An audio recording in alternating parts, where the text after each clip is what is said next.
Hey, so we're gonna be going over this 4Runner fog light conversion. Right now we've got aftermarket generic LED bulbs with a yellow film over the factory fog light housing.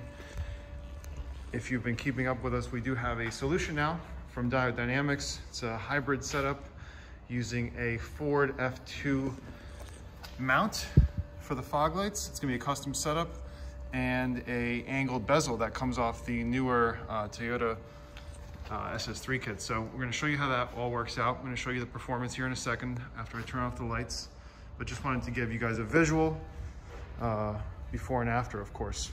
All right, so here we're in front of the vehicle. We're just analyzing the beam spread sort of just directly in front. I've got some microfibers covering the headlights so we can just see the fog lights, and you can see it's a washed out yellow because it's probably a white bulb with a yellow film. And if we take a look at our wall, you can see the beam pattern is not really consistent. It's a little spotty and there's a little bit of light bleed. And to be honest with you, it doesn't look too bright. So we're gonna see what kind of lux we're getting over here with the meter. And let's see. Depending on where we are, about what, 75 lux was the peak, I think. Yeah, it's hard to see. But let's say about 70, 75 lux from this setup. We'll keep the vehicle exactly where we are at about 25 feet. And we'll see what this brings with the new SS3 Sports in yellow. All right, so we've got the bumper off. You can see aftermarket LED bulb, factory housing, slips into these little joints. And we'll show you how the new one comes together in just a second and what you need to do. All right, factory fog light housing on the left. This is the SS3 F2 bracket, and just make sure you're putting them in the correct orientation. They're both the same, but you will be able to flip this bracket around, and it'll be a site-specific mounting, and I'll show you that in a moment.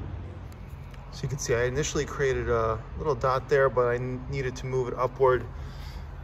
Pop this piece in on the left-hand side from the SS3 into the original mounting hole. Kind of situate everything, center it, make sure it's sitting properly.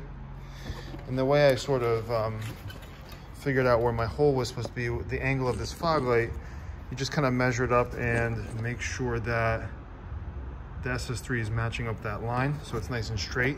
Because technically you can mount it like this, you can mount it like this, you can mount it like this.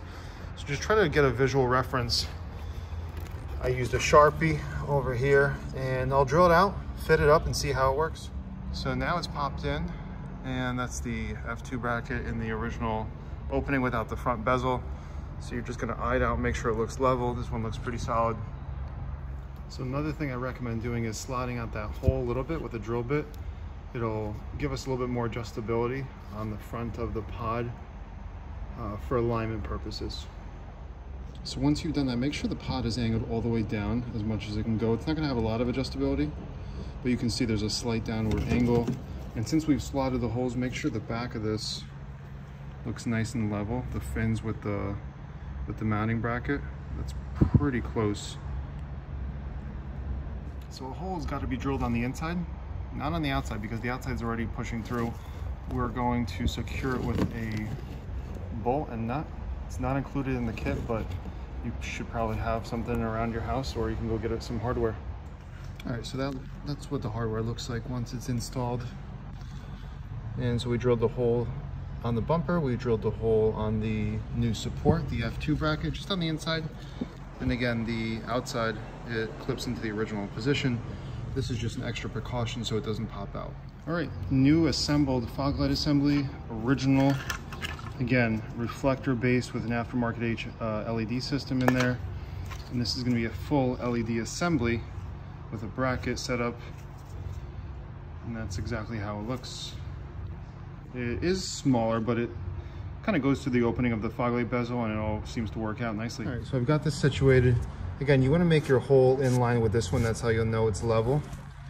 But if you take a look at it, I'm gonna demonstrate something for you. You can see this can move all around.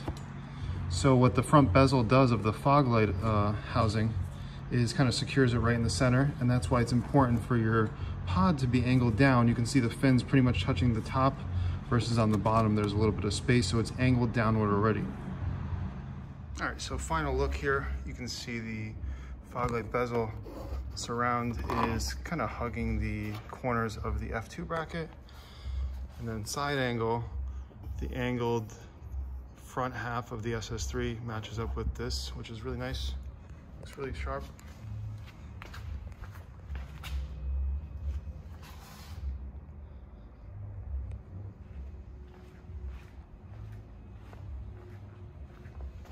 So here they're on. You can see really, really nice yellow color, especially in comparison to film over a white LED bulb. It's gonna give you a washout yellow look. So let's give you true yellow. We'll show you how they perform. All right, so final output of the SS3 Sports in yellow on this 4Runner. This is just the fog lights. Headlights are covered. You can see well-defined cutoff line. It's putting light where you need it. It's really consistent. We can step back. So if you recall before, we were hitting about, I think 75 lux or so was the maximum.